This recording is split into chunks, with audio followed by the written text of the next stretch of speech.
दोस्तों नमस्कार। आप सभी का हमारे इस YouTube चैनल में बहुत बहुत स्वागत है। तुला राशि वाले मेरे मित्रों, इस खुशखबरी को सुनकर आप सच में उछल पड़ेंगे। जी हाँ दोस्तों, क्योंकि आने वाले 3 दिनों में कुछ ऐसा होने जा रहा है जिससे आप दिन दूनी रात चौगनी तरक्की करने वाले हैं। जी हाँ दोस्तों, हम आपको बता दें कि आप सभी के जीवन काल में अब 4 चांद लगने वाले हैं। अब आपकी हर एक इच्छा पूरी होगी। हर वो चीज जिसे आप चाहते हैं आपके कदमों में होगी। जी हाँ दोस्तों, अब आपकी तरक्की दुनिया की कोई ताकत रोक नहीं सकती है। कुछ योग ही ऐसे बन रहे हैं जिन्हें आप चाह कर भी टाल नहीं सकते हैं। जी हाँ दोस्तों, और यह योग कोई साधारण योग नहीं है।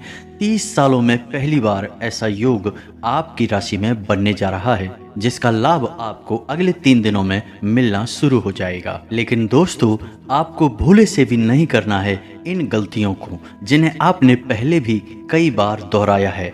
तो हम आपको बताएंगे कि कौन सी हैं वो गलतियां और कैसे आप इन गलतियों को करने से बच सकते हैं।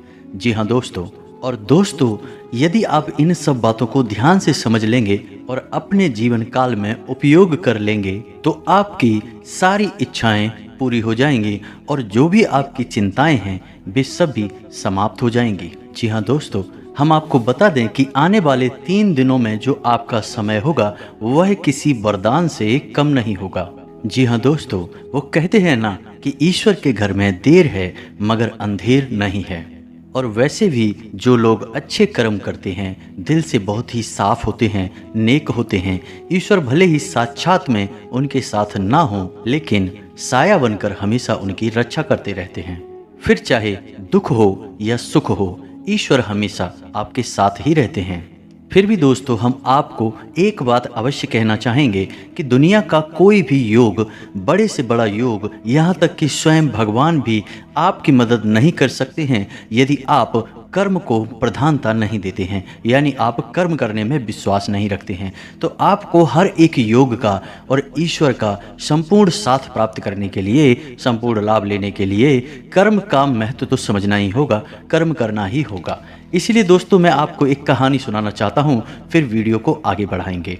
तो कहानी कुछ इस प्रकार है कि एक बार एक किसान अपनी बैलगाड़ी को लेकर कहीं जा रहा था। तभी रास्ते में एक नाली आई और उसकी गाड़ी का पहिया उस नाली में फंस गया।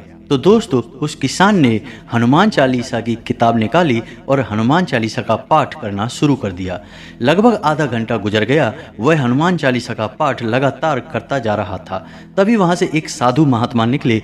उन्होंने देखा, उन्होंने कहा कि एक किसान, तू अपनी गाड़ी नाली में से बाहर क्यों नहीं निकाल रहा है? तो किसान उस पर गुस्सा होते हुए बोला, तुम्हें क्या लगता है, क्या मैं कोई कर्म नहीं कर रहा हूँ? मैं कब से भगवान की पूजा कर रहा हूँ, भगवान की आराधना कर रहा हूँ। भगवान मेरी गाड़ी खुद ही बाहर निकालेंगे। तब उस साधु ने उस किसान को कहा, ए किसान, तू भगवान को ठीक से समझ नहीं पाया है, क्योंकि भगवान को केवल याद करने मात्र से ही हमारा जीवन पार नहीं हो जाता है। हमें कर्म करना पड़ता है। कर्म करते करते यदि हम भगवान को याद करेंगे तो हमारा भगवान साथ देंगे और हमारे कर्मों में इतनी शक्ति भर देंगे कि हमारी हर मनोकामना पूर्ण हो जाएगी। तो यदि तू हनुमान जी को याद कर रहा है तो करता जा, लेकिन साथ में गाड़ी का पहिया निकालने के लिए जोर भी लगाता जा। तो हनुमान जी तेरी बाजुओं में इतना बल भर देंगे कि गाड़ी का पहिया बाहर निकल जाएगा। लेकिन बैठे बैठे हनुमान जी को याद करने से गाड़ी का पहिया बाहर नहीं निकलने वाला है। तो दोस्तों, उम्मीद है कि आपको यह कहानी समझ में आई होगी। यहाँ बात कर्म के महत्व की हो रही है। दोस्तों, हमें यदि ईश्वर का, अपने ग्रह नक्षत्रों का संपूर्ण लाभ लेना है तो अपने कर्म की शक्ति को बढ़ाते जाना होगा। फिर आप देखो चमत्कार होते चले जाएंगे। तो वीडियो की शुरुआत करते हैं, लेकिन इससे पहले आपसे एक निवेदन है कि संपूर्ण भक्ति भाव के साथ कमेंट में जय माँ भद्रकाली अवश्य लिखें। जिनके साथ हो माता भद्रकाली, उनका कोई बाल भी बांका नहीं कर सकता है। माता की आपके ऊपर कृपा बनी रहेगी। दोस्तों, अब आपको बताते हैं कि आपके जीवन काल में अब एक खास योग बनने जा रहा है जो 30 सालों में पहली बार आपकी कुंडली में बन रहा है। जी हाँ दोस्तों, स्वयं शनिदेव और बुध मिलकर एक ऐसे विशेष योग का निर्माण कर रहे हैं जिसे हम सस योग कहते हैं। यह योग विशेष तौर से आपके जीवन में ऐसे फायदा पहुंचाएगा कि आपकी हर एक पीड़ा को दूर कर देगा, हर लेगा। लेकिन आपको कुछ सावधानियां भी बरतनी होंगी, वरना आपके अच्छे योग का भी आपको लाभ प्राप्त नहीं हो पाएगा। तो दोस्तों बने रहिए वीडियो में हमारे साथ। हम आपको संपूर्ण जानकारी पूरे विस्तार के साथ बताएंगे और आपको एक एक जानकारी कुछ इस प्रकार से देंगे कि आपको सब कुछ बहुत बारीकी से समझ में आता रहेगा। बस पूरे धैर्य के साथ आपको वीडियो पूरा देखना होगा। आधा अधूरा वीडियो देखकर आपको बिल्कुल भी समझ में नहीं आएगा, कोई भी लाभ आप ले नहीं पाएंगे। तो दोस्तों जैसा कि आप जानते हैं कि शनिदेव कर्म के देवता हैं, उन्हें कलयुग में न्याय का और कर्म का देवता कहा जाता है। वैसे तो शनिदेव बहुत ही क्रूर हैं, किसी को माफ़ नहीं करते हैं। यदि किसी के ऊपर शनिदेव बिगड़ जाएं तो उसको मिट्टी में मिला देते हैं, बर्बाद कर देते हैं। फिर चाहे आप किसी भी पोजीशन में हो, कैसी भी स्थिति में हो, शनिदेव आपको माफ़ नहीं करते हैं। तो इसलिए आपको विशेष तौर से शनि की कृपा प्राप्त करने के लिए अपने कर्मों को शुद्ध और साफ रखना होगा। जी हाँ दोस्तों, इसलिए आपको किसी भी प्रकार की गलत मानसिकता को, गतिविधि को अपने जीवन से दूर कर देना होगा। यदि आप किसी प्रकार के व्यसन में रहते हैं तो आपको व्यसन त्याग देना होगा। तो इसी क्रम में दोस्तों सबसे पहले हम बात करेंगे शनिदेव की। तो शनिदेव की संपूर्ण कृपा प्राप्त करने के लिए आपको सबसे पहले अपने कर्मों पर कार्य करना होगा। आपको कर्म को प्रधानता देनी होगी। पूरे मन से, पूरी मेहनत से अपने कर्म को करना होगा। आप चाहे जो भी काम करते हो, चाहे आप व्यापार करते हैं, चाहे आप नौकरी करते हैं या आप एक विद्यार्थी हैं, आप जहां भी हैं सच्चे मन से अपने कर्म को किए जाएं। बस यही शनिदेव को बहुत प्रिय है। इसी के साथ साथ आपको किसी भी प्रकार की गलत मानसिकता को अपने जीवन में जगह नहीं देनी है। आपको किसी भी प्रकार से नकारात्मकता स्वीकार नहीं करनी है। ऐसे लोगों के साथ उठना बैठना आपको छोड़ना होगा जो हमेशा नकारात्मक बातें करते हैं। किसी को अपशब्द नहीं कहने होंगे और व्यसन से हमेशा दूर रहना होगा। यदि आप किसी भी प्रकार का नशा या किसी भी प्रकार की लत अपनाकर बैठे हैं जो बहुत ही हानिकारक है, तो उसे आपको त्यागना होगा।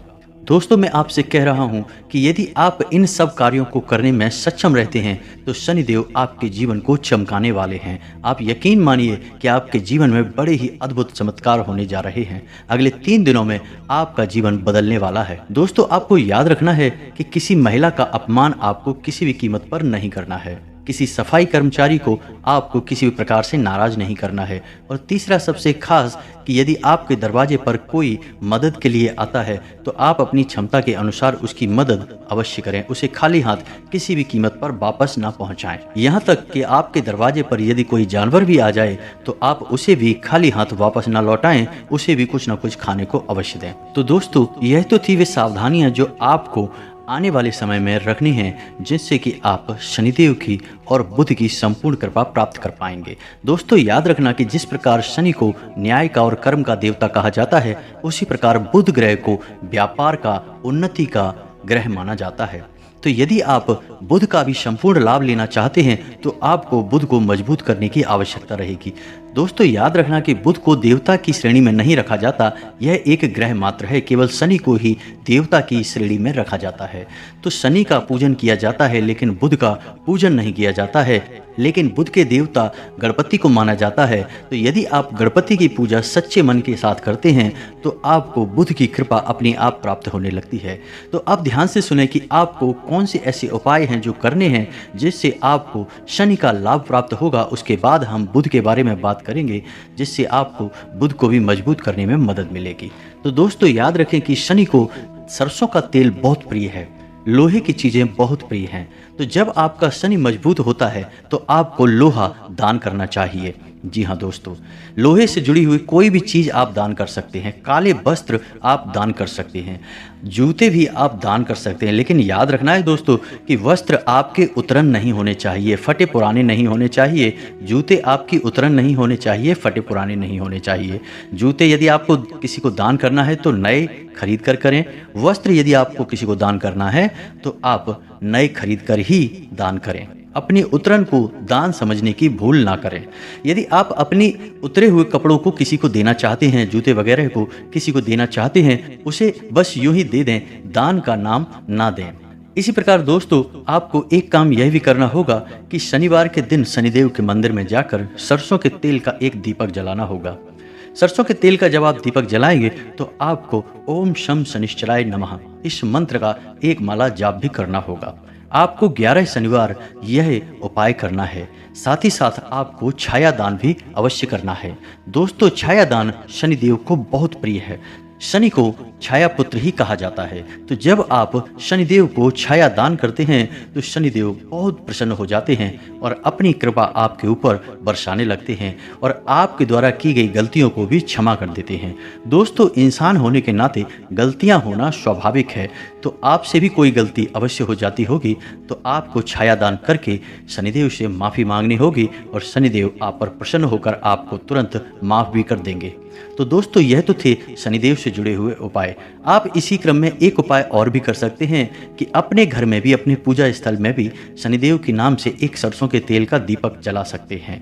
यह भी बहुत ही कारगर उपाय है। दोस्तों, याद रखना है कि आपको शनिदेव को क्रूर ग्रह या क्रूर देवता के तौर पर नहीं देखना है। जब आप शनि की आराधना करते हैं तो उन्हें एक सौम्य और न्याय के देवता के तौर पर ही उनका पूजन करें। अपने मन में जो उनकी छवि बनाएं वे एक दयालु और न्यायप्रिय देवता की बनाएं, किसी क्रूर देवता की नहीं।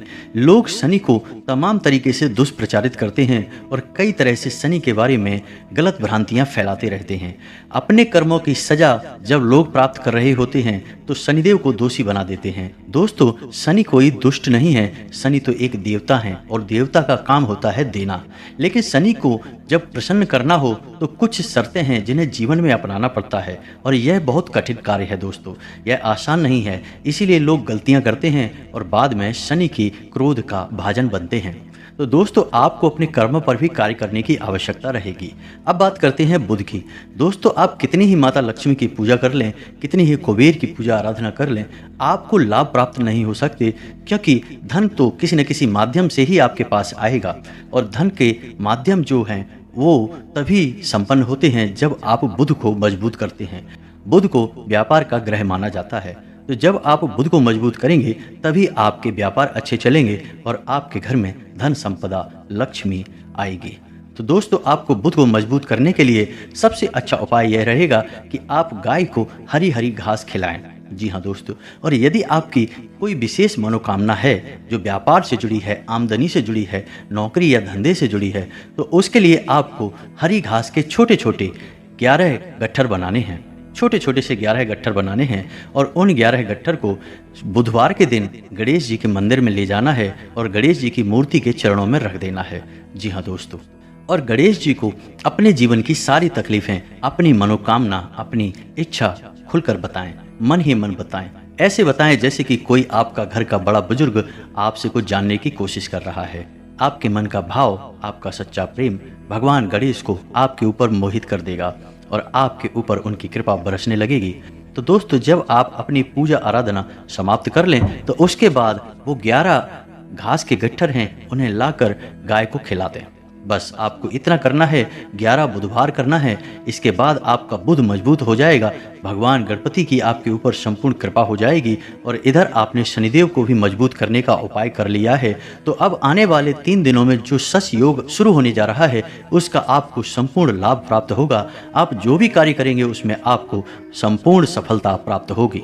इसी के साथ साथ दोस्तों, आपको ऐसे ऐसे स्रोत प्राप्त होंगे, ऐसी ऐसी खुशखबरियां प्राप्त होंगी जिनके बारे में आपने कभी सोचा भी नहीं होगा। ऐसे ऐसे स्रोतों से धन आएगा जिनके बारे में आपने कभी सोचा भी नहीं होगा।